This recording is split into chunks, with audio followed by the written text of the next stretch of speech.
Ang mga salitang iyon ay dapat na pinakamatamis na maririnig niya sa buong buhay niya. I duty. Pero sa paraan ng pagkakasabi nito ni Brigadier General Miguel de la Cruz, ang mga ito ay kasing lamig at kasing tigas ng bakal. Walang emosyon. Walang init. Isang formalidad na kailangang tuparin, isang linya sa isang script na kailangan niyang bigkasin. Naramdaman ni Arabella, Ara Valderrama ang pag-angat ng mga kamera at ang walang tigil na pag-flash ng mga ilaw sa kanilang direksyon. Automatiko, isang ngiti ang sumilay sa kanyang mga labi. Isang ngiti na sanay na siyang ipakita sa mundo, ang ngiti ng isang beauty queen, ang ngiti ng isang Valderrama. Perpekto. Nagniningning. Pero sa loob niya, ang ngiting iyon ay isang kasinungalingan. Humarap siya sa lalaking gayon ay asawa na niya sa mata ng Diyos at ng batas. Nakatayo si Miguel sa kanyang tabi, matikas sa kanyang puting-puting uniforme ng general, pinalamu siya ng mga medalyang kumikinang sa ilalim ng mga ilaw ng Manila Cathedral. Isang bayani ng bansa. Isang lalaking tinitingala ng marami. Ngunit nang salubungin niya ang mga mata nito, wala siyang nakita kundi isang pader na hindi niya kayang gibain. Isang malamig na kawalan. Ang sabi ng pari, "You may now kiss the bride." Hindi siya hinintay ni Miguel na lumingon. Mabilis nitong inangat ang kanyang belo, at sa isang iglap, naramdaman niya ang labi nito sa kanyang labi. Mabilis lang. Magalang. Ngunit walang kahit katiting na pagnanasa o pagmamahal. Ito ay isang halik para sa mga kamera, para sa daan-daang bisitang nakatingin. Ito ang huling akto sa kanilang pagtatanghal. Pagkatapos noon, lahat ay naging isang mabilis na pagkilos. Ang paglalakad nila palabas ng simbahan ay sinalubong ng malakas na palakpakan at pagbubuni. Umingiti si Ara, kumakaway, ginagampanan ang papel na ibinigay sa kanya. Ang asawa ng isang general. Ang reyna ng araw na ito. Pero habang hawak niya ang braso ni Miguel, ang tanging nararamdaman niya ay ang tigas ng tela ng uniforme nito at ang distansya sa pagitan nila na hindi kayang punan ng kahit anong palakpakan. Ang reception ay ginanap sa isang grand ballroom ng isang 5-star hotel sa Makati. Ang lahat ay perpekto, mula sa mga naglalakihang flower arrangements hanggang sa kumikinang na mga chandelier. Ang bawat detalye ay sumisigaw ng karangyaan at kapangyarihan, isang pagsasanib ng impluwensya ng mga Valderrama at ng hukbong sandatahan. Ngunit para kay Ara, ang ballroom ay parang isang malawak na entablado kung saan siya ang pangunahing aktres sa isang dulang hindi niya kabisado. Matapos ang kanilang grand entrance, halos agad siyang iniwan ni Miguel sa kanilang presidential table. Lumapit ito sa isang grupo ng mga matataas na opisyal ng militar, ang kanyang mga kapatid sa serbisyo. Nakita ni Ara kung paano biglang nagbago ang tindig nito. Naging mas masigla. May bahagyang ngiti sa mga labi nito habang nakikipag-usap sa mga ito. Doon, sa piling ng mga sundalo, si Miguel ay buhay na buhay. Sa tabi niya, para itong isang estatwa. May ilang beses na sinubukan siyang isama ni Miguel sa usapan. Dadalhin siya nito sa isang grupo, ipapakilala siya sa paraang napakapormal. Mga Ginoo, ang aking asawa, si Arabella. Pagkatapos ay babalik na ulit ito sa pakikipag-usap tungkol sa mga bagay na hindi niya maintindihan, mga operasyon, mga isyong pansiguridad, mga terminolohiyang militar. Naiwan siyang nakatayo roon, ngumingiti, habang ang usapan ay dumadaloy sa paligid niya na parang hindi siya umiiral. Naramdaman niya ang tingin ng mga asawa ng ibang opisyal. Ang iba ay nakangiti sa kanya ng may awa. Ang iba ay tila nagbubulungan, sinusuri siya mula ulo hanggang paa. Ang beauty queen na napangasawa ng pinakabatang general ng bansa. Anong swerte niya? Swerte. Napaisip si Ara. Pakiramdam niya ay isa siyang palamuti. Isang magandang tropeo na idinidisplay sa tabi ng mga medalya ng kanyang asawa. Lumipas ang mga oras. Natapos ang kainan, ang mga talumpati, ang pagputol ng cake, ang tradisyonal na sayaw. Sa bawat sandali, ginawa ni Miguel ang inaasahan sa kanya, pero ang mga mata nito ay laging malayo. Ang mga kamay nito na humahawak sa kanyang baywang ay magalang pero walang init. Nang sa wakas ay natapos na ang lahat at pasakay na sila sa bridal car, isang nakabibinging katahimikan ang bumalot sa kanila. Wala nang mga kamera. Wala nang mga bisita. Sila na lang dalawa. Tumingin si Ara sa labas ng bintana, pinagmamasdan ang mga ilaw ng Maynila na mabilis na dumaraan. Gusto niyang magsalita. Gusto niyang tanungin, masaya ka ba? O kahit okay ka lang ba? Pero natatakot siyang marinig ang sagot. O mas masahol pa, ang hindi nito pagsagot. Ang bahay ni Miguel sa isang exclusive village sa Quezon City ay malaki at moderno. Tahimik. Ang katahimikan ay tila mas mabigat pa kaysa sa ingay ng daan-daang bisita kanina. Isang kasambahay ang sumalubong sa kanila at kinuha ang ilang gamit na dala nila. Umakyat sila sa hagdanan ng walang imikan. Ang bawat hakbang nila sa sahig na gawa sa kahoy ay umalingaw-ngao sa buong kabahayan. Pagpasok nila sa master's bedroom, naramdaman ni Ara ang pagbilis ng tibok ng kanyang puso. Ito na iyon. Ang kanilang unang gabi bilang mag-asawa. Marahil dito, sa pribadong espasyong ito, ay magiging iba na ang lahat. Ang silid ay maluwag at napakaganda. Isang king-sized bed na may malinis na puting kumot ang nasa gitna. May isang pinto na patungo sa isang malawak na walk-in closet at isa pa patungo sa banyo. Naunang pumasok si Miguel. Hindi man lang ito lumingon sa kanya. Dire-diretso itong naglakad papunta sa closet. Naiwan si Ara na nakatayo malapit sa pinto, hindi alam kung ano ang gagawin, yakap-yakap ang sarili. Pagkalipas ng ilang minuto, lumabas si Miguel. Wala na ang kanyang marangyang uniforme. Nakasuot na lang ito ng simpleng itim na t-shirt at gray na pajama pants. Ang pagbabagong iyon ay mas nagpalinaw ng distansya sa pagitan nila. Hindi na siya ang general. Siya na si Miguel. Isang estranghero. Huminga ng malalim si Ara. Kailangan niyang subukan. Miguel, mahina niyang tawag. Lumingon ito sa kanya, ang mga mata nito ay seryoso. Walang mababakas na pagod, galit o saya. Blanko lang. This is a marriage of duty, Ara. Not of love. Ang bawat salita ay parang isang sampal. Diretso. Brutal. Nagpatuloy ito, ang boses ay kalmado at kontrolado. Tutuparin natin ang ating mga responsibilidad. Magiging asawa mo ako sa mata ng publiko. Magiging asawa kita. Pero huwag na nating lokohin ang ating mga sarili. Let's not pretend otherwise.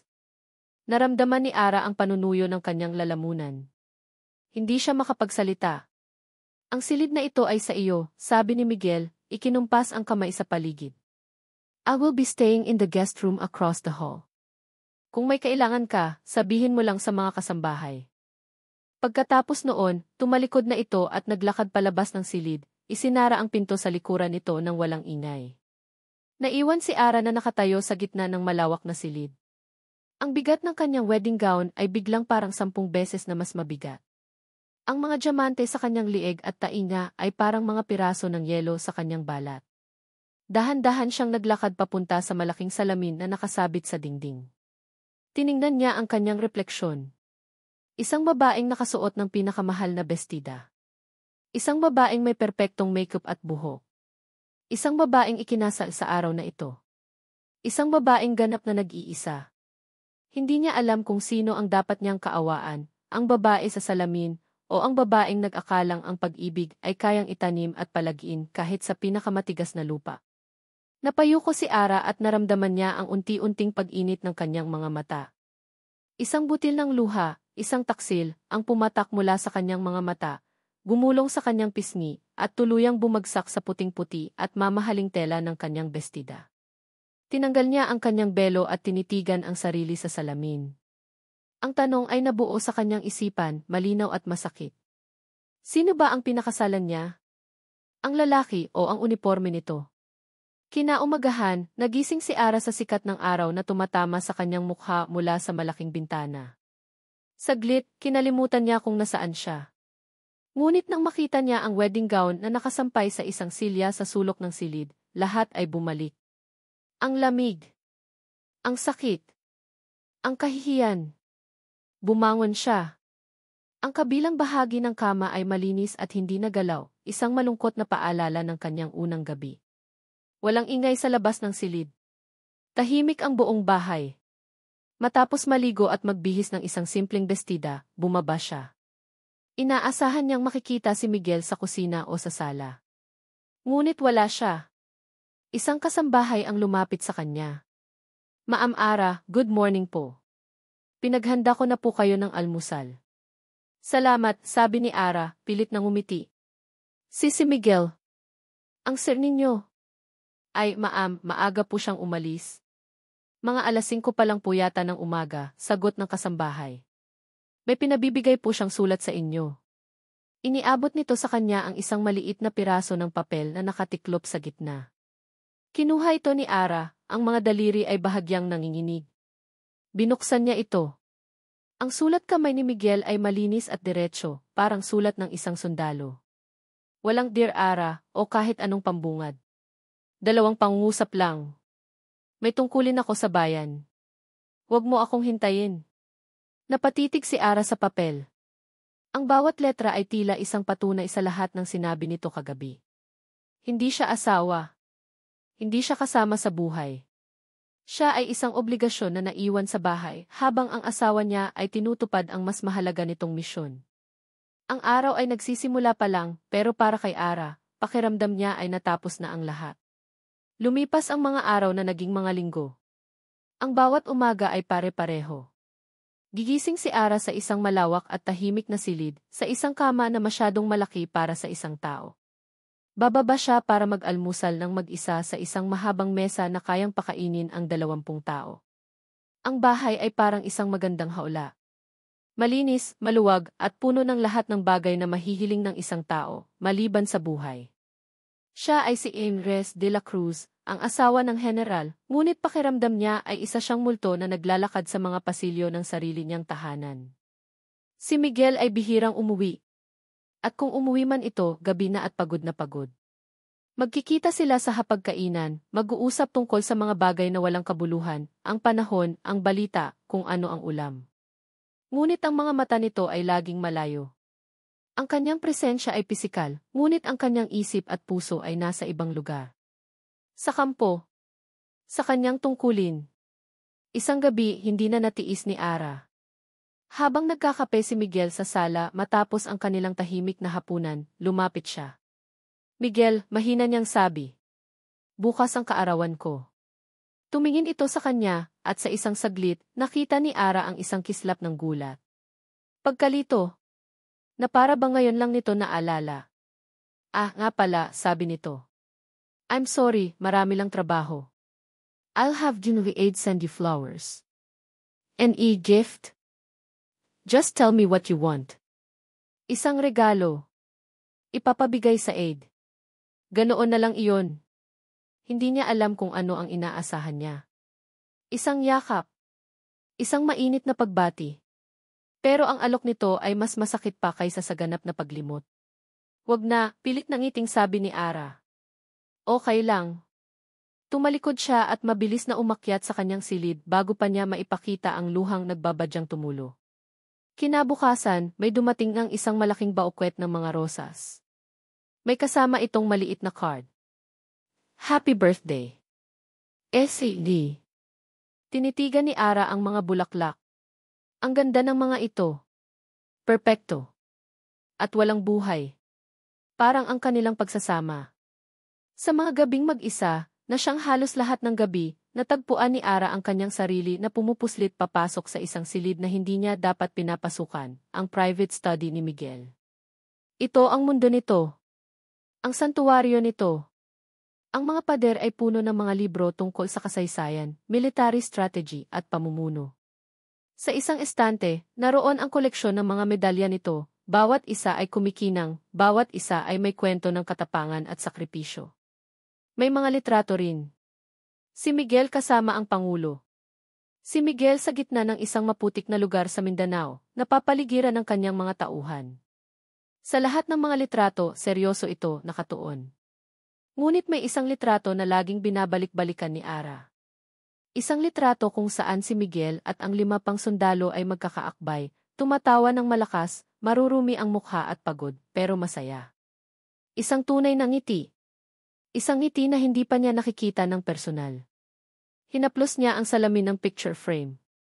Ito ang pamilya niya, naisip niya. Ito ang mundo niya. Isang mundong hindi niya kailanman magiging bahagi. Hanggang sa isang gabi, habang tinitingnan ang mga medalya, isang ideya ang nabuo sa kanyang isipan. Isang ideyang nakakatakot. Isang ideyang baliw. Isang ideyang maaaring maging kasagutan sa lahat. Kung hindi siya makakapasok sa mundo nito bilang asawa, marahil-marahil ay may ibang paraan. Ano? Nababaliw ka na ba, Ara? Si Chloe, ang kanyang matalik na kaibigan, ay halos maibuga ang iniinom nitong frappe. Nasa isang mamahaling cave sila sa Kisi, ang karaniwan nilang tagpuan. Hindi ako nababaliw, Chloe. Desidido ako, mahinahong sagot ni Ara. Desidido. Ara, pakinggan mo ang sarili mo. Mag-enlist ka sa Army Reserve. Ikaw. Si Arabella Valderrama, na ang pinakamabigat na binuhat sa buong buhay niya ay ang korona niya sa binibini. Na ang pinakamalaking sugat na natamo ay high heel blister. Kaya nga, giit ni Ara. Hindi niya ako nakikita, Flo. Dahil ang nakikita niya lang ay iyon, isang beauty queen. Isang manika. Paano niya ako rerespetuhin kung hindi ko man lang maintindihan ang 1% ng buhay niya? Pero hindi ito ang paraan. Bakit hindi mo na lang siya kausapin? Mag-counseling kayo. Umiling si Ara. Sinubukan ko na. Para akong nakikipag-usap sa pader. Ang pader ng Camp Aguinaldo. Huminga siya ng malalim. Ano ang silbi ng pagiging reyna sa isang palasyong walang laman? Gusto kong maranasan ang mundo niya. Gusto kong malaman kung ano ang pakiramdam ng magsuot ng uniforme, ng sumunod sa utos, ng paglingkuran ang bayan. Baka sakaling sa ganoong paraan, makita niya ako. Nakita ni Chloe ang determinasyon sa mga mata ng kaibigan. Hindi ito isang simpleng kapritso. Ito ay isang desperadong hakbang. Ara, mag-isip kang mabuti. Mapanganib yan. Mahirap. Mas mahirap ang mabuhay ng ganito, bulong ni Ara. Ang unang sakripisyo ay ang kanyang buhok. Ang mahaba at alon-alon niyang buhok na laging pinupuri ng lahat, ang kanyang crowning glory, ay kailangan niyang putulin.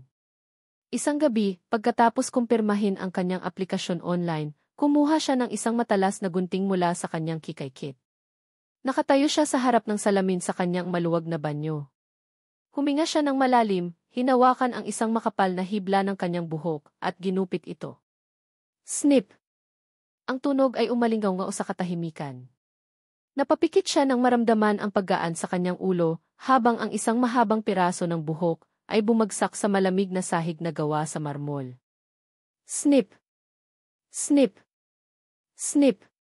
Nagpatuloy siya, hindi na nag-iisip, ginugupit ang bawat hibla hanggang sa ang kanyang buhok ay umabot na lang sa kanyang panga. Nang imulat niya ang kanyang mga mata, isang ibang babae ang tumingin pabalik sa kanya mula sa salamin. Ang kanyang mga mata ay tila mas malaki, ang kanyang mukha ay mas matapang. Wala na ang malambot na imahe ng isang beauty queen. Ang nakatayo roon ay isang taong handa na para sa laban. Ang unang araw sa training camp ay isang sampal mula sa realidad. Ang init ng araw ay nakakapasong. Ang unipormeng ibinigay sa kanila ay magaspang at hindi komportable sa bala. Ang combat boots na suot niya ay mabigat at masakit sa paa. Bilis! Bilis! Hindi Inks Beauty Pageant, Trainee Valderrama. Dapa. Ang sigaw ng kanilang training officer ay parang kulob. Walang Maam-Ara, walang Kid Res de la Cruz. Dito, siya ay si Trainee Valderrama. Isang numero. Napadaustos siya sa putikan habang ginagawa nila ang kanilang low crawl exercise. Ang putik ay pumasok sa kanyang bibig, dumikit sa kanyang buhok at mukha. Ang bawat kalamnan sa kanyang katawan ay sumisigaw sa sakit at pagod. Sa paligid niya, ang kanyang mga kasamahan, mga estudyante, mga office worker, mga tambay ay pare-parehong nahihirapan. Sa loob ng ilang oras, naranasan niya ang hirap na hindi niya naranasan sa buong buhay niya. May mga sandaling gusto na niyang sumuko. Gusto na niyang umiyak at umuwi sa kanyang malambot na kama at naka-aircon na silid. Ngunit sa tuwing naiisip niya iyon, naaalala niya ang blangkong mga mata ni Miguel. Ang sulat na nagsasabing, "Huwag mo akong hintayin." Kaya't nagpatuloy siya. Itinulak niya ang kanyang sarili, kahit na ang kanyang mga baga ay nag-aapoy at ang kanyang mga braso ay nanginginig. Bawat pagdapa, bawat pagtakbo, bawat pag-push up ay isang pagsubok. Nang matapos ang araw, halos gumapang siya pabalik sa kanilang barracks. Ang kanyang katawan ay puno ng galos at pasa. Ang kanyang mukha ay marumi. Ang kanyang uniforme ay basang-basa ng pawis at putik. Umupo siya sa gilid ng kanyang katre, ang katawan ay nanlalambot sa sobrang pagod. Kaya ko ba talaga to? Tanong niya sa sarili. Biglang, sa gitna ng pagod at katahimikan ng barracks, isang pamilyar na tunog ang bumasag sa lahat. Ang ringtone ng kanyang cellphone. Kinapa niya ito sa kanyang bulsa. Nanginginig ang kanyang kamay habang tinitingnan ang screen. Ang pangalan sa screen ay nagpatigil sa kanyang paghinga. Miguel. Sinagot niya ang tawag, ang puso niya ay kumakabog ng malakas sa kanyang dibdib. Hello, halos pabulong niyang sabi. Isang malamig at pamilyar na boses ang sumagot mula sa kabilang linya. Autoritatibo. Walang kamalay-malay sa kanyang kalagayan. I'll be home for dinner tonight. Napatigil si Ara. Behave like proper wife. Click. Ibinaba na nito ang tawag. Nakatitig si Ara sa kanyang cellphone. Ang kanyang maruming refleksyon ay nakatingin pabalik sa kanya mula sa madilim na screen. Puno ng putik ang kanyang mukha, gusot ang buhok, at may bahid ng dugo ang kanyang siko. Paano? Paano siya mag-ugali na parang isang proper wife, kung ang itsura niya ngayon ay parang isang sundalong sumabak sa gyera? Isang alon ng matinding pag-aalala at takot ang bumalot sa kanya. Pagod. Iyon ang unang naramdaman ni Brigadier General Miguel de la Cruz pagbaba niya mula sa kanyang service vehicle. Isang pagod na hindi kayang alisin ng tulog o pahinga. Pagod na mula sa isip, sa walang katapusang mga pulong, sa bigat ng mga desisyon, sa mga buhay na nakasalalay sa bawat utos niya. Ang pag-uwi sa bahay na ito ay dapat sana ay isang kanlungan. Ngunit para sa kanya, isa lang itong pagpapalit ng uniforme. Mula sa general ng hukbong sandatahan, nagiging asawa siya ni Arabella Valderrama. Parehong tungkulin. Parehong may kaakibat na responsibilidad. Pagpasok niya sa pinto, isang hindi pamilyar na amoy ang sumalubong sa kanya. Amoy ng nilulutong pagkain.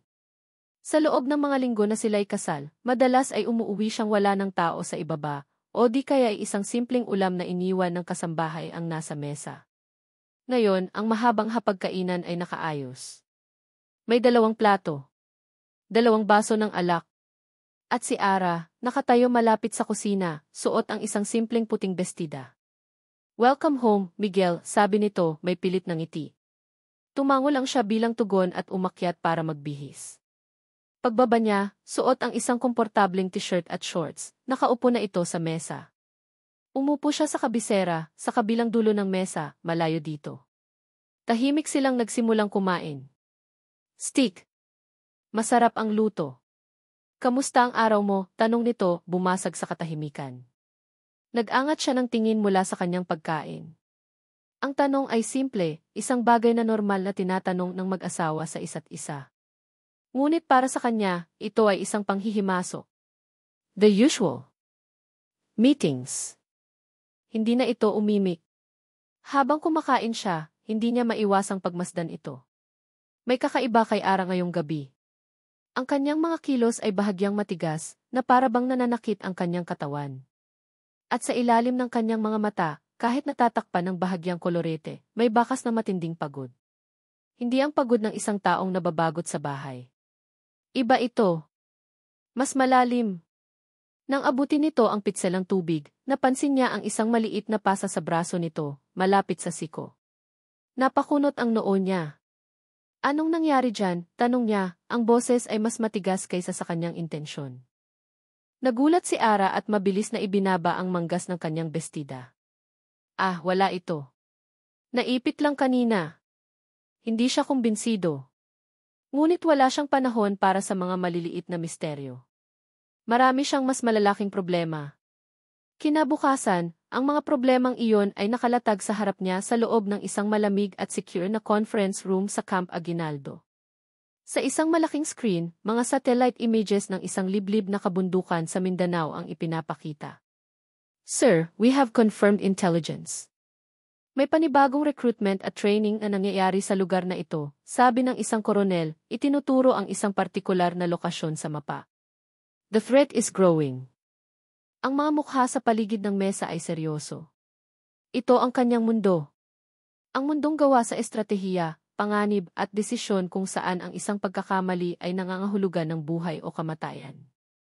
Dito, siya si General de la Cruz. Ang bawat salita niya ay may bigat.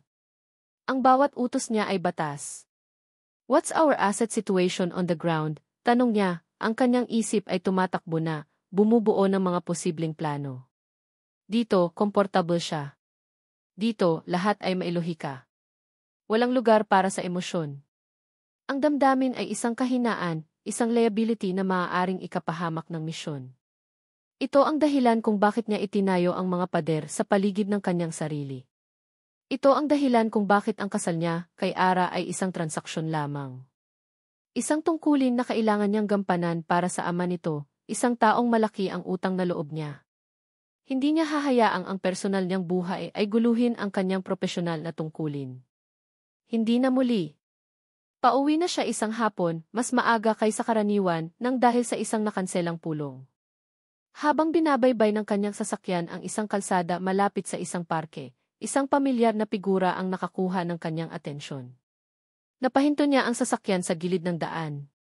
Si Ara iyon. Pero hindi ito ang Ara na nakikita niya sa bahay. Nakasuot ito ng simpleng jogging pants at isang maluwag na t-shirt. Ang buhok nito'y nakatali sa isang magulong ponytail. Nakaupo ito sa isang bench kasama ang isang lalaki. Ang lalaki ay mukhang bata pa, maskulado ang katawan at nakasuot din ng pang-ehersisyo. May ibinigay itong bote ng tubig kay Ara at nakita ni Miguel kung paano ito kinuha ni Ara habang tumatawa. Isang tawang hindi pa niya naririnig mula dito. Malaya. Masaya. Isang hindi maipaliwanag na init ang biglang kumalat sa kanyang dibdib. Naramdaman niya ang pagtiim ng kanyang bagang at ang pagkuyom ng kanyang mga kamay sa manibela. Sino ang lalaking iyon? Ano ang ginagawa ng asawa niya kasama nito? Ang general sa isip niya ay nagsimulang mag-analisa. Is this a security risk? Is she being compromised? Ngunit ang lalaki sa puso niya, isang bahaging matagal na niyang ibinaon, ay sumisigaw ng ibang bagay. Isang salitang hindi niya bibigkasin. Selos. Pinanood niya sila ng ilang sandali pa. Nag-uusap sila ng may kaswal na intimasya na hindi kailanman nagkaroon sa pagitan nila ni Ara. Pagkatapos ay sabay silang tumayo at nagsimulang mag-stretching. Nakita ni Miguel kung paano itinuro ng lalaki ang isang partikular na stretch at kung paano ito ginaya ni Ara, bahagyang napapangiwi sa sakit pero tumatawa pa rin. Hindi na niya kaya pang manood. Mabilis niyang pinaandar ang sasakyan, ang mga gulong ay umeskrima sa semento. Nang gabing iyon, ang katahimikan sa hapagkainan ay mas mabigat. Mas may kuryente. Hinintay ni Miguel na matapos silang kumain. Hinintay niyang mag-alis ng plato ang kasambahay. Nang sila na lang dalawa ang naiwan, nagsalita siya. Ang boses niya ay kalmado, ngunit may talim. Hindi niya ito tiningnan sa mata. Nakatingin lang siya sa baso ng tubig sa kanyang harapan. I hope you remember your responsibilities as GV wife, Jimres de la Cruz. Narinig niya ang biglaang pagtigil nito sa pag-inom. Nakita niya sa kanyang peripheral vision kung paano ito napatingin sa kanya, puno ng pagkalito. Ano nang ibig mong sabihin? Tanong nito. Sa wakas ay tiningnan niya ito. Diretso sa mga mata. Ang pangalan na dala-dala mo ay hindi lang pangalan mo. Pangalan ko iyan. Maging maingat ka sa iyong mga kilos at sa mga taong sinasamahan mo. Everything you do reflects on me. Ang pagkalito sa mukha ni Ara ay napalitan ng sakit. Pagkatapos, isang kislap ng galit. Wala akong ginagawang masama. Siguraduhin mo lang, sabi niya bago tumayo at iwanan itong mag-isa sa mesa. Habang paakyat siya ng hagdan, isang bahagi niya ang nakaramdam ng kakarampot na pagsisisi. Ngunit iwinaksi niya ito.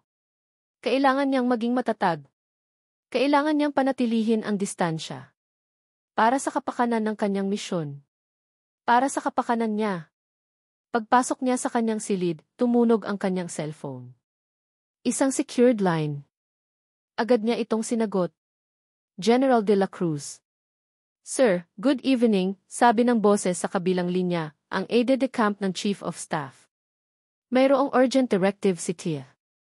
Isang high-level security threat ang namomonitor sa Zamboanga Peninsula. Ikaw ang na-appoint bilang mission commander. Tumuwid ng tayo si Miguel. Ito na iyon. Understood.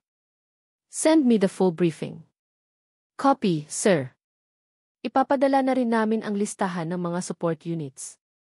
And one more thing, sir. What is it? High order of the High Command, isang senior intelligence officer ang itatalaga para maging directly ison mo for this operation. To ensure seamless information flow. Sino? Tanong ni Miguel habang binubuksan na ang kanyang laptop. Nagkaroon ng bahagyang pag-aalinlangan sa kabilang linya bago sumagot. Sir, she's considered one of the best analysts we have. Major Katrina Reyes. Sa pagkarinig ng pangalang iyon, nanigas si Miguel. Para siyang binuhusan ng isang baldeng yelo. Katrina. Isang pangalan mula sa nakaraan na sinubukan niyang kalimutan. Isang pangalan na kasing kahulugan ng salitang ipagtataksil. At ngayon, ang babaeng sumira sa tiwala niya ay ang magiging anino niya sa isa sa pinakamahalagang misyon ng kanyang karera. Ang dalawang mundo na pilit niyang pinaghihiwalay ay malapit ng magbanggaan. Attention! LA Units, Alpha Company, report CT the Assembly EG. I repeat, LA Units, Alpha Company, report CT the Assembly EG. Full battle gear. This vast ASCII drill. Ang sigaw mula sa loudspeaker ay parang isang kidlat na gumising sa kaluluwa ni Ara. Mula sa pagod na pagkakaupo sa gilid ng kanyang katre sa barracks, napatalon siya. Nagkatinginan sila ng kanyang mga kasamahan, ang kanilang mga mukha ay puno ng pagkalito at takot. Hindi ito isang ehersisyo. Ang sumunod na mga minuto ay isang malaking kaguluhan. Mga sigawan. Ang kalampag ng mga metal na locker. Ang mabilis na pagsuot ng mabibigat na combat boots. Ang hangin ay napuno ng adrenaline at hindi masabing kaba. Sa loob lamang ng ilang linggo nilang pagsasanay, ang pinakamalala nilang naranasan ay ang sigaw ng kanilang training officer. Ito ay iba. Ito ay totoo. Valderrama. Ano pang tinutunganga mo dyan? Kilos, sigaw ng kanilang sarhento. Mabilis na kumilos si Ara. Ang kanyang puso ay dumadagundong sa kanyang dibdib. Isang bahagi niya ang natatakot. Ngunit sa ilalim ng takot, may isang kakarampot na kislap ng pag-asa. Operasyon. Isang tunay na operasyon. At kung may operasyon, mayroong mission commander. Maaari kayang ito na ang pagkakataon niya. Ang pagkakataong maipakita kay Miguel ang isang bahagi niya na hindi nito alam na umiiral. Habang isinusukbit niya ang kanyang backpack, at hinahawakan ang kanyang rifle, na sa wakas ay hindi na isang replika, ang pag-asang iyon ay nagbigay sa kanya ng kakaibang lakas. Sumakay sila sa isang malaking truck ng militar. Walang nagsasalita. Ang bawat isa ay abala sa sarili nilang mga iniisip, sa sarili nilang mga takot. Dumaan sila sa mga kalsadang hindi pamilyar kay Ara, palayo ng palayo sa sibilisasyon, hanggang sa marating nila ang isang malaking kampo militar na mas malaki at mas seryoso kaysa sa kanilang training grounds. Ito ay isang forward operating base. Ang hangin dito ay mas mabigat. Ang mga sundalong naglalakad ay may mga matang alerto at matigas. Dalian nyo. Diretso sa briefing hall, utos sa kanila. Dinala sila sa isang malaking, malamig na silid na puno ng mga upuan. Sa harapan, may isang malaking digital screen na nagpapakita ng isang mapa ng Mindanao. Maraming mga sundalo sa loob, hindi lang mga reservist na tulad nila. May mga regular na sundalo, mga miyembro ng Special Forces na may mga matitikas na pangangatawan at mga opisyal na may matataas na ranggo. Naramdaman ni Ara na siya ay maliit. Isang butil ng buhangin sa isang malawak na dalampasigan. Ang unipormeng suot niya ay biglang parang isang costume na hindi bagay sa kanya. Ten hot, isang malakas na sigaw ang umalinggaw sa buong silid. Sabay-sabay na tumayo ang lahat, ang kanilang mga bota ay lumikha ng isang malakas at nagkakaisang tunog sa sahig. Tumayo si Ara, ang kanyang likod ay tuwid na tuwid, ang kanyang mga mata ay nakatuon sa harapan. Naramdaman niya ang pagbabago sa hangin bago pa man niya ito makita. Pumasok ito sa silid at ang lahat ng tunog ay tila hinigop ng kanyang presensya. Si Brigadier General Miguel de la Cruz. Mas matikas ito sa personal kaysa sa mga litrato. Ang kanyang battle dress uniform ay perpektong naplansa. Ang kanyang beret ay nakaayos ng tama. Naglakad ito papunta sa entablado na may otoridad na nagpatigil sa paghinga ni Ara. Bawat hakbang ay may bigat. Bawat kilos ay may layunin. Ito ang asawa niya. Ang lalaking kasama niya sa iisang bahay. Ngunit dito, sa mundong ito, siya ay isang Diyos. Dire-diretso ang tingin nito sa mga opisyal sa harap na hilera. Hindi nito pinapansin ang daan-daang mga sundalo na nakatayo para sa kanya. Inilatag nito ang kanyang mga kamay sa podyum at nagsimulang magsalita. Ang boses nito ay malinaw, malakas at walang emosyon. Ipinapaliwanag nito ang misyon. Ang panganib. Ang inaasahan mula sa bawat isa sa kanila. Habang nagsasalita ito, dahan-dahang gumala ang mga mata nito sa buong silid, sinusuri ang mga mukha ng mga taong ang buhay ay nakasalalay sa kanyang mga desisyon. At pagkatapos, ang mga mata nito ay huminto. Nahuli nito ang mga mata niya. Para kay Ara, ang oras ay bumagal. Ang boses ng asawa niya ay nagpatuloy sa pagsasalita sa background, ngunit ang tanging naririnig niya ay ang pagkabog ng sarili niyang puso. Nakita niya ang lahat sa mukha ni Miguel sa loob ng 3 segundo na parang isang kawalang hanggan. Una, ang loob ng kanyang opisina sa kampo ay malamig at tahimik, ngunit para kay Miguel, ang hangin ay siksik sa isang kuryenteng halos hindi niya mahinga. Nakatayo si Arabella sa gitna ng silid, ang kanyang uniforme ay may bahid pa rin ang alikabok mula sa bayahe. Mukha itong pagod at bahagyang takot, ngunit may determinasyon sa mga mata nito na lalo lang nagpaalab sa kanyang galit. Anong ibig sabihin nito, Arabella? Simula niya, ang boses ay mababa at kontrolado, ngunit may talim na kayang humiwa ng bakal. Ginamit niya ang buo nitong pangalan. Dito, hindi ito si Ara. Hindi ito ang asawa niya. Isa itong problema. Sinabi ko sa iyo, sagot nito, ang boses ay nanginginig ng bahagya pero pilit na pinatatatag. Gusto kong maintindihan ka. Gusto kong maintindihan ang mundo mo. Isang mapaklang tawa ang gustong kumawala mula sa lalamunan ni Miguel, pero pinigilan niya ito. Maintindihan? Sa tingin mo isa itong laro? Isang field trip? Daan-daang buhay ang nakasalalay sa operasyong ito at ginawa mong entablado ang kampo ko para sa personal mong drama? Hindi drama ito. Seryoso ako. Seryoso, putol niya. Ang pagiging seryoso ay ang pagsunod sa protocol. Ang pagiging seryoso ay ang hindi paglilihim sa iyong commanding officer na asawa mo pa. Alam mo ba kung gaano ka pinagmukha mo akong katawa-tawa? Isang general na hindi alam na ang sarili niyang asawa ay isang trainee sa ilalim ng kanyang pamumuno. This is a breach of security and a mockery of command.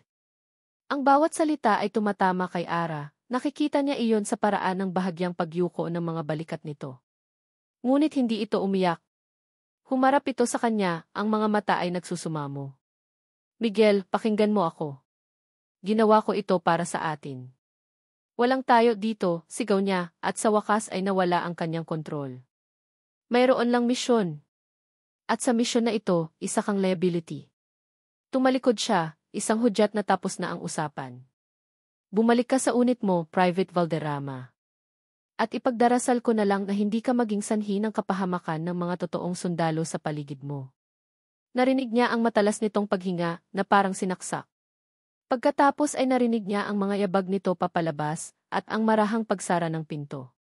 Naiwan siyang nakatayo, ang mga kamay ay nakakuyom sa gilid, nanginginig sa galit na hindi niya maintindihan kung para kanino, kay Ara ba, o sa sarili niya. Ilang minuto pa lang ang nakalipas nang may kumatok sa pinto. Sir! Pumasok si Major Katrina Reyes. Dala-dala niya ang isang folder, ang kanyang mukha ay nagpapakita ng propesyonal na pag-aalala. Miggy! Sir! Okay ka lang? Narinig ko ang sigawan. Huminga ng malalim si Miguel, pilit na ibinabalik ang kanyang composure. I'm fine, Major. Just dealing with an unexpected complication. Lumapit si Katrina, ang kanyang mga mata ay puno ng pag-unawa, isang pag-unawa na sa mga sandaling iyon ay hinahanap-hanap ni Miguel. The General's wife, sabi nito, hindi bilang tanong kundi bilang isang pahayag. Sir, I'm worried. Hindi lang para sa iyo, kundi para sa misyon. Ang ganitong klaseng distraction, it can be dangerous. Tama siya. Siyempre, tama siya. I will handle it, mariing sabi ni Miguel. Of course, sir, malambing na sagot ni Katrina. Pero baka kailangan niyang makita kung ano talaga ang pinasok niya. Hindi ito training camp. This is real. Baka kung mabigyan siya ng isang simpleng gawain, isang routine patrol, ay matauhan siya. Para makita niya na hindi ito isang laro. Ang suhestyon ay tila makatwiran. Isang maikling, kontroladong patrol sa isang tiligtas na lugar. Isang sampal ng realidad. Ito ang kailangan ni Ara. Ito ang kailangan niya para maalis ang problemang ito. Good idea, Major. Arrange it. I want her to see what this world is really about. Ngumiti si Katrina, isang ngiting hindi umabot sa kanyang mga mata. Yes, sir. Consider it done. Sa loob ng commandant, nakatutok si Miguel sa isang malaking monitor kung saan gumagalaw ang mga berdeng tuldok. Ang bawat tuldok ay isang unit. Ang isa sa mga iyon ay ang patrol team kung saan kasama si Ara. Bravo team. Ang lugar na pinapatrolya nila ay dapat sana'y malinis, ayon sa pinakabagong intelligence report na inaprubahan ni Katrina. Ngunit may isang hindi maipaliwanag na kaba sa dibdib ni Miguel. Biglang, ang radyo ay nabuhay sa isang ingay ng putukan at sigawan. Contact! Contact! Ambush! We're pinned down. Southeast coordinates. They knew they were coming. Nanigas si Miguel. Mali ang coordinates. Naglakad sila papunta sa isang patibong. Bravo team, report your situation. Where is the enemy fire coming from? Sigaw niya sa radyo. Ang kanyang boses ay kalmado at otoritatibo, kabaligtaran ng kaguluhan sa kanyang isipan. Everywhere, yes I. We're taking heavy fire. Sargento Ramos down. Ramos yath eki. Napapikit si Miguel. Si Ramos. Isang veteranong sundalo. Ang sumunod na mga minuto ay isang impyerno ng magugulong ulat at putukan.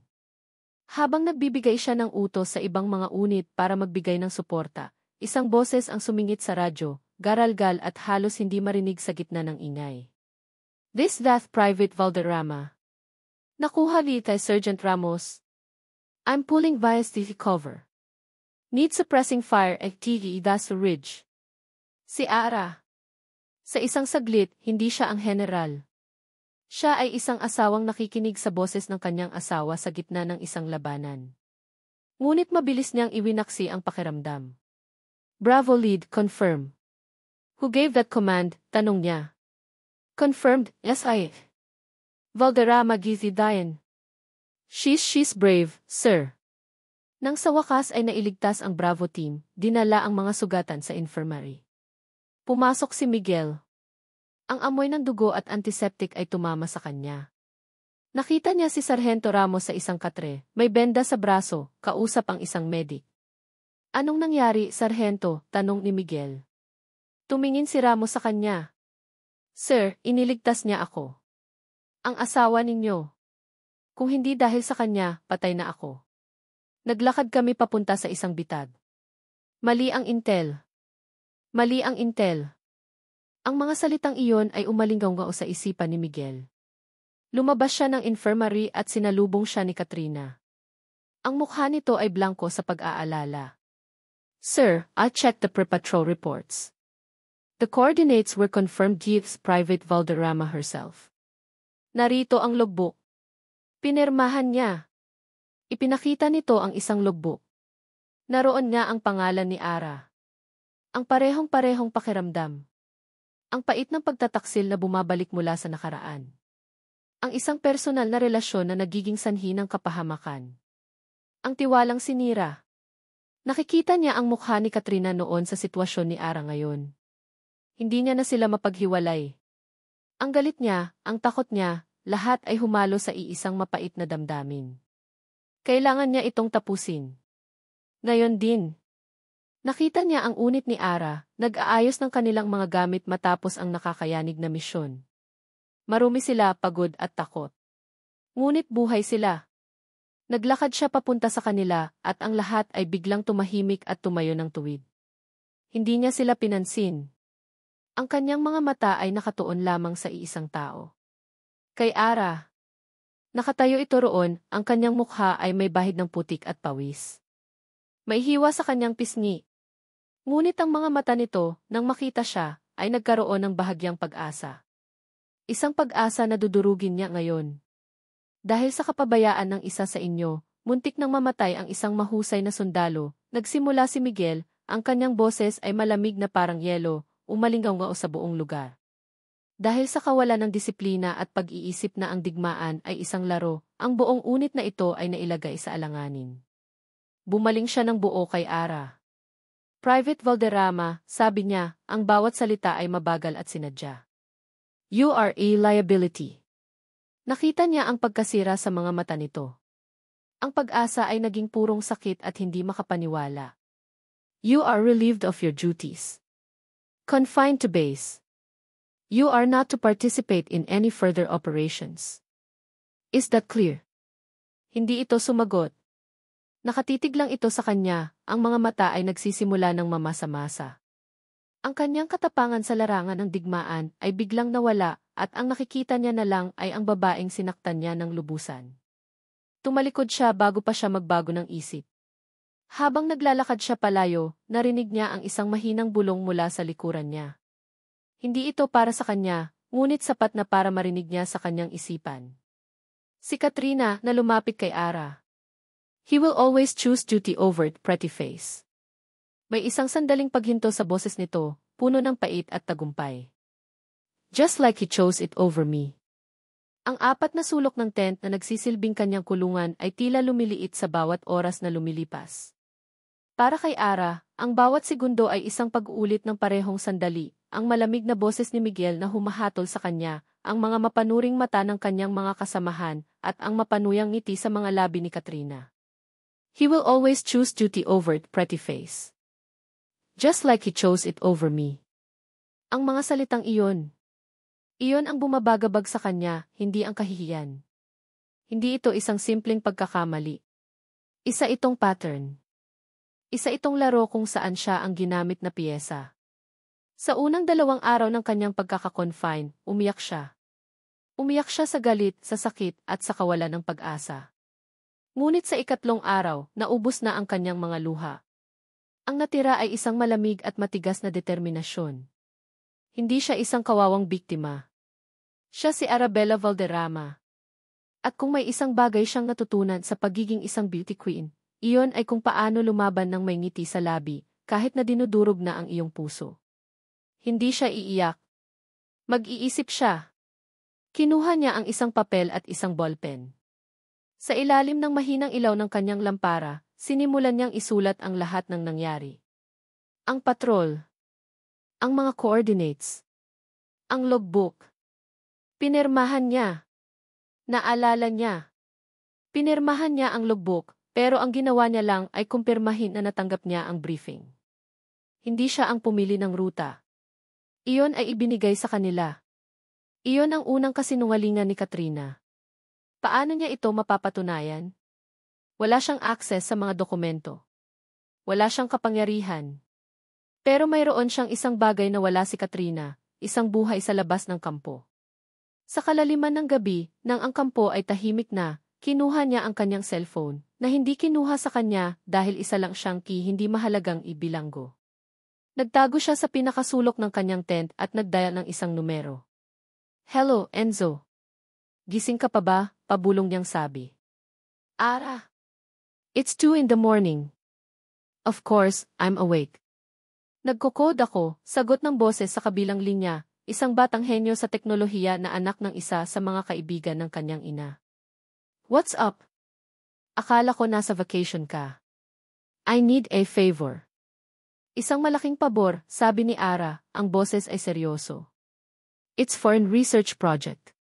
Pwede mo bang i-check kung mayroong anumang signal anomalies o communication jamming sa isang partikular na lugar sa Zamboanga, around 1,400 hours, few days ago.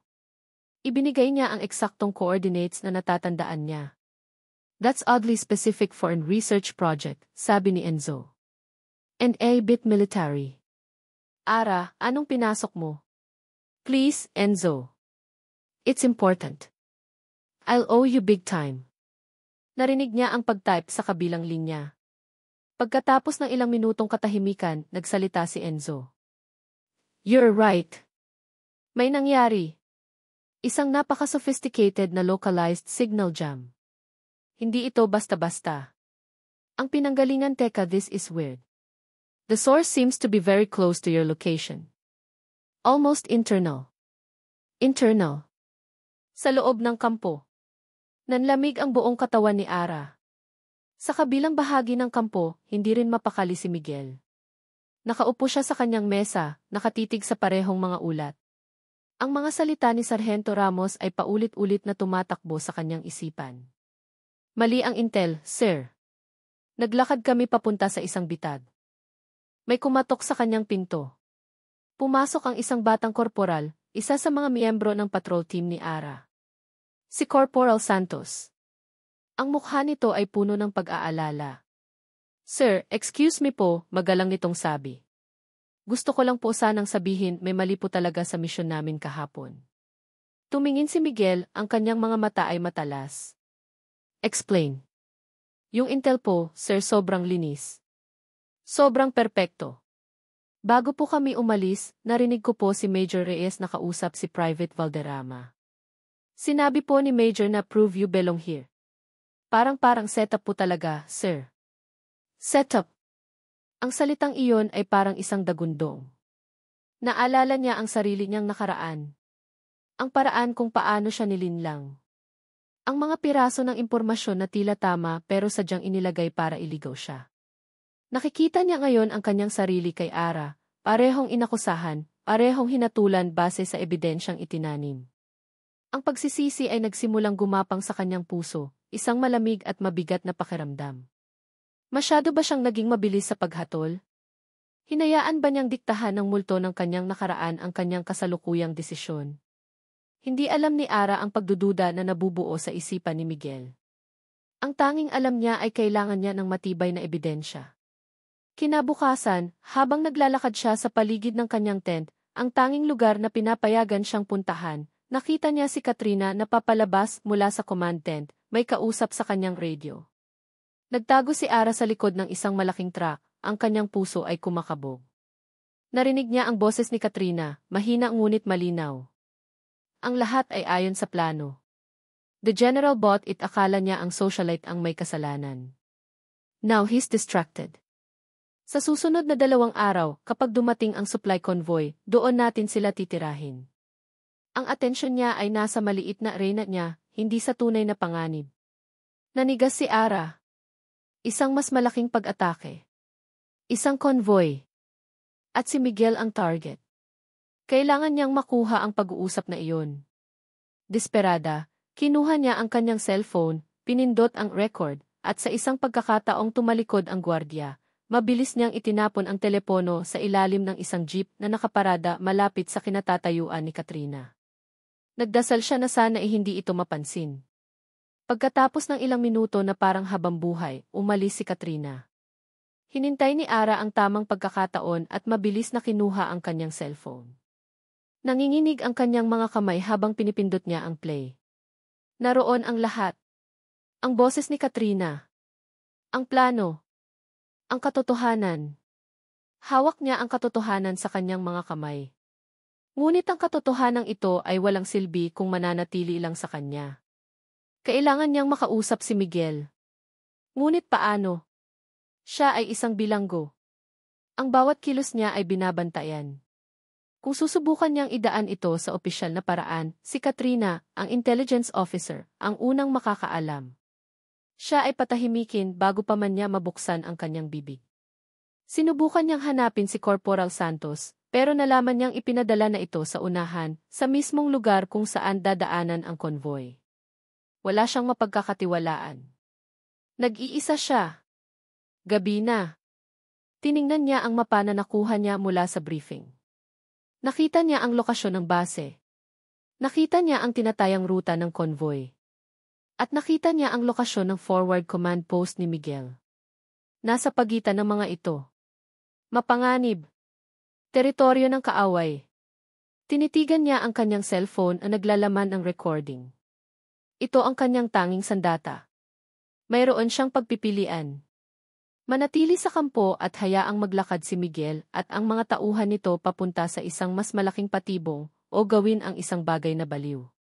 Isang bagay na mapanganib. Isang bagay na maaaring ikamatay niya. Tumayo siya. Ang takot ay nariyan, isang malamig na kamay na humahawak sa kanyang puso. Ngunit mas malakas ang imahe ng mukha ni Miguel, hindi ang malamig na general, kundi ang lalaking gusto niyang iligtas. Sa ilalim ng dilim ng gabi, habang ang kampo ay natutulog, sinamantala ni Ara ang pag-iiba ng shift ng mga gwardiya. Dahan-dahan siyang gumapang palabas ng kanyang tent. Hindi siya nagdala ng baril. Tanging isang bote ng tubig, ang mapa at ang cellphone na naglalaman ng katotohanan. Bawat anino ay tila isang kaaway. Bawat tunog ay isang banta. Ngunit nagpatuloy siya. Nilagpasan niya ang perimeter ng kampo at pumasok sa kadiliman ng gubat. Ang reyna ay wala na. Ang natira ay isang sundalo na may misyong iligtas ang kanyang general. Arabella Arati Valderrama. Ang gubat ay isang halimaw na humihinga sa dilim. Bawat kaluskos ng dahon ay parang isang yabag ng kaaway. Bawat huni ng kulisap ay isang babala. Para kay Ara, ang takot ay isang malamig na kamay na nakahawak sa kanyang lalamunan. Ngunit itinulak niya ito pababa. Ang imahe ni Miguel na naglalakad papunta sa isang patibong ay mas nakakatakot kaysa sa anumang halimaw sa gubat. Ang kanyang katawan ay sumusuko na. Ang kanyang mga binti ay parang sinasaksak sa bawat hakbang. Ang kanyang uniforme ay basang-basa ng pawis at hamog. Ngunit ang kanyang isip ay malinaw. Sinusunod niya ang mapa, ginagamit ang lahat ng natutunan niya sa maikling panahon ng kanyang pagsasanay, kung paano basahin ang kalupaan, kung paano manatiling tago. Matapos ang ilang oras na parang isang kawalang hanggan, natanaw niya ito, isang maliit na kislap ng ilaw sa di kalayuan. Ang command post halos maiyak siya sa ginhawa. Ngunit alam niyang ang huling hakbang ang pinakamapanganib. Dahan-dahan siyang gumapang palapit. Nakikita na niya ang mga gwardya sa perimeter. Paano siya makakalapit? Hindi na niya kailangang mag-isip. Isang anino ang biglang lumitaw sa kanyang likuran, isang kamay ang marahas na tumakip sa kanyang bibig, at ang malamig na dulo ng isang baril ay tumutok sa kanyang sentido. Huwag kang kikilos, bulong ng isang boses. Sino ka? Bago pa siya makasagot, dalawa pang sundalo ang lumitaw. Hinawakan siya ng mga ito at kinalagkad papunta sa liwanag. May nahuli kami, sir, sigaw ng isa. Mula sa loob ng pangunahing tent, lumabas siya. Si Miguel. Nang makita siya nito, ang mukha nito ay hindi na nagpakita ng galit. Isang malalim, hindi may paliwanag na emosyon ang pumalit, isang halo ng pagkabigla, pag-aalala at pagsisisi. Ara, bulong nito, ang pangalan niya ay isang hininga ng hindi makapaniwala. Miguel, sabi niya, ang boses ay pagod at desperado. Kailangan mo akong pakinggan. Miguel Miggy de la Cruz. Nang makita niya si Ara na marumi, sugatan, at nanginginig sa takot, ngunit may determinasyon sa mga mata, gumuho ang huling pader na itinayo ni Miguel sa paligid ng kanyang puso. Wala na ang general. Wala na ang commander. Ang nakatayo sa harapan niya ay ang kanyang asawa, na sinuong ang impyerno para makarating sa kanya. Bitawan niyo siya, utos niya sa kanyang mga tauhan. Agad itong sumunod. Lumapit siya kay Ara, inalalayan ito. Anong ginagawa mo dito? Paano ka di? Wala nang oras, sabi ni Ara, hinila ang kanyang kamay at inilabas ang cellphone nito. Ang atake sa convoy isang diversion. Ang tunay na target ay ang command post ikaw. Pakinggan mo to. Pinindot nito ang play. Ang boses ni Katrina Reyes ay umalinggaw sa katahimikan ng gabi, malinaw at nakakakilabot. Ang plano. Ang panlilinlang. Ang pagtataksil. Ang lahat ng pagdududa ni Miguel ay naglaho, napalitan ng isang nagielong katiyakan. Tama siya sa kanyang hinala. At si Ara ang nagligtas sa kanya. Dalhin niyo siya sa loob. Bigyan ng tubig at pagkain, utos niya sa isang medic bago bumaling sa kanyang mga opisyal. Change of plans. We're setting our own trap. Sa loob ng commandant, sa ibabaw ng isang malaking mapa, nangyari ang isang himala. Sa kauna-unahang pagkakataon, hindi sila general at private. Hindi sila mag-asawang pilit na pinagsama. Sila ay isang team. Gagamitin natin ang maling impormasyon nila laban sa kanila, sabi ni Miguel, itinuturo ang isang lambak. Hahayaan natin silang isipin na ang convoy ay dadaan dito. Pero sir, sabi ni Ara, na nakatayo sa kanyang tabi, nakatingin din sa mapa. Ang lugar na iyan masyadong halata. Kung ako ang kaaway, maglalagay ako ng lookout sa itaas ng ridge na ito para kumpirmahin. Baka mas magandang magpadala tayo ng isang maliit na decoy unit dito para malito sila, habang ang totoong puwersa natin ay nakaabang dito sa likod. Napatigil si Miguel. Tiningnan niya ang mapa, pagkatapos ay tumingin siya kay Ara. Ang kanyang ideya ay napakatalino. Nakita niya ang isang bagay na hindi nakita ng kanyang mga bihasang opisyal. Ngumiti siya, isang tunay, maliit na ngiti. That's a good call. Tumingin siya sa kanyang mga tauhan. You heard her. Gawin niyo. Senny, Ara at Miguel. Ang labanan ay mabilis at brutal. Ngunit sa pagkakataong ito, handa sila. Ang plano na binuo nilang dalawa ay gumana ng perpekto. Ang decoy unit ay nagtagumpay na lituhin ang mga kaaway, at nang salakayin ng mga ito ang inakalang konvoy, sila naman ang sinalubong ng nakakubling puwersa ni Miguel. Sa gitna ng putukan, isang maliit na grupo ang sinubukang tumakas, patungo sa direksyon kung saan naroon ang communication hub. Sa unahan ng grupong iyon ay si Katrina, sinusubukang sirain ang ebidensya. Ngunit hinarang sila ng mga sundalo ni Miguel. Nang matapos ang lahat at tumahimik na ang paligid, dinala si Katrina sa harap ni Miguel. Ang kanyang mukha ay puno ng galit at pagkatalo. Bakit, Katrina? Tanong ni Miguel, ang boses ay pagod. Dahil dapat ako iyan, sigaw nito. Ako ang kasama mo dapat. Hindi ang babaeng iyan na walang alam kundi magpaganda. Umiling si Miguel. It was never about duty, Katrina. Or about being a soldier. Tumingin siya kay Ara, na tahimik na nakatayo sa kanyang tabi. It was about trust. Something you broke and she rebuilt. Iyon ang huling salita. Kinuha ng mga gwardiya si Katrina. Nang sila na lang dalawa ang naiwan sa ilalim ng liwanag ng buwan, humarap si Miguel kay Ara. Ang kanyang mga mata ay puno ng mga emosyong matagal niyang itinago. Dahan-dahan, itinaas niya ang kanyang kamay at marahang pinunasan ang isang bahid ng dumi sa pisngi nito. Ara! Patawarin mo ako, bulong niya. Nabulag ako ng nakaraan ko. Nang takot ko. I was a coward. I was afraid to feel again. You were braver than me. Sa ating dalawa, ikaw ang totoong sundalo. Sa unang pagkakataon, hinayaan ni Ara ang kanyang mga luha na tumulo, hindi dahil sa sakit, kundi dahil sa ginhawa. Kinabukasan, sa isang simpleng seremonya sa harap ng buong unit, isinabit ni Miguel sa dibdib ni Ara ang isang medalya ng katapangan. Habang ginagawa niya iyon, bumulong siya na sila lang ang nakarinig. This is not from a general to a private. This is from a husband to his wife. SY Hero. Epilogue. Makalipas ang ilang buwan, may isa pang kasal na naganap. Hindi ito sa Manila Cathedral. Ito ay sa isang maliit na hardin na pinalilibutan lamang ng kanilang pinakamalalapit na mga kaibigan at pamilya. Nakasimangot na nakatingin si Chloe habang inaayos ang belo ni Ara. Sigurado ka na ba talaga dito? Ang unang kasal ninyo ay isang disaster. Ngumiti si Ara, isang ngiting totoo at nagmumula sa puso. Iyon ay kasal ni na General de la Cruz at Dinit Valderrama. Ito ay para sa amin ni Miggy. Nakatayo si Miguel sa dulo ng aisle, suot ang kanyang formal na uniforme. Ngunit ngayon, nang magtama ang kanilang mga mata, wala ng pader. Wala ng lamig. Tanging purong pagmamahal at paghanga. Sa kanyang simpleng puting bestida, may isang bagay na kumikinang sa dibdib ni Ara. Ang medalya ng katapangan na ibinigay sa kanya ni Miguel.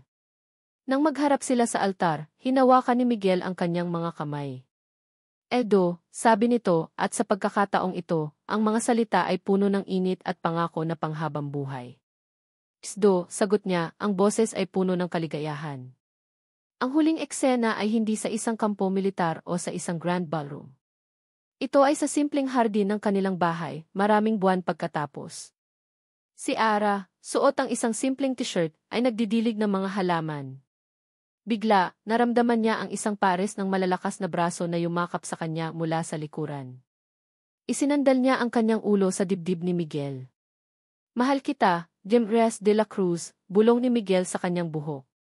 Humarap si Ara at hinalikan ito. Mahal din kita, General ko.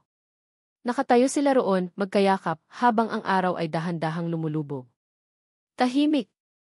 Payapa. Ang kanilang pag-ibig, isang isang muog, na itinayo mula sa mga abo ng tungkulin, pinatibay ng tiwala, at pinagyaman ng sakripisyo. Isang pag-ibig na sa wakas ay natagpuan ang daan pauwi. At dito nagtatapos ang kwento ni na General Miguel de la Cruz at ng kanyang reyna, si Arabella.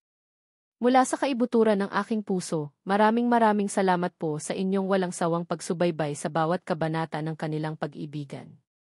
Ang pagsulat sa kwento ni Ara at Miggy ay isang paglalakbay din para sa akin. Isang hamon na pagtagpuin ang dalawang mundong napakalayo sa isa't isa, ang mundo ng karangyaan at ang mundo ng tungkulin, ang mundo ng isang reyna at ng isang sundalo. Sa pamamagitan nila, ninais kong iparating na ang tunay na pag-ibig ay hindi laging isang matamis na simula o isang madaling daan. Minsan, ito ay isang muog na kailangan nating itayo, bato sa bawat bato, gamit ang pait ng nakaraan at ang pag-asa para sa hinaharap. Ito ay tungkol sa pagpapatawad, hindi lang sa taong minamahal, kundi pati na rin sa ating mga sarili. At higit sa lahat, ito ay tungkol sa pananampalataya na kahit ang pinakamatigas na puso ay kayang matutunang umibig muli. Ngayon, nais ko namang marinig ang inyong mga puso. Ano ang pinakapaborito ninyong sandali sa kanilang kwento? Anong aral ang inyong napulot na babaunin ninyo sa inyong mga buhay? Huwag po kayong mag-atubiling iwan ang inyong mga saloobin sa comment section sa ibaba. Ang bawat isa sa inyong mensahe ay mahalaga at nagbibigay inspirasyon sa akin. Hanggang sa ating muling pagkikita sa susunod na kwento ng pag-ibig. Naway manatili sa inyong mga puso ang aral ng katapangan at pagmamahal. Lihim ng puso.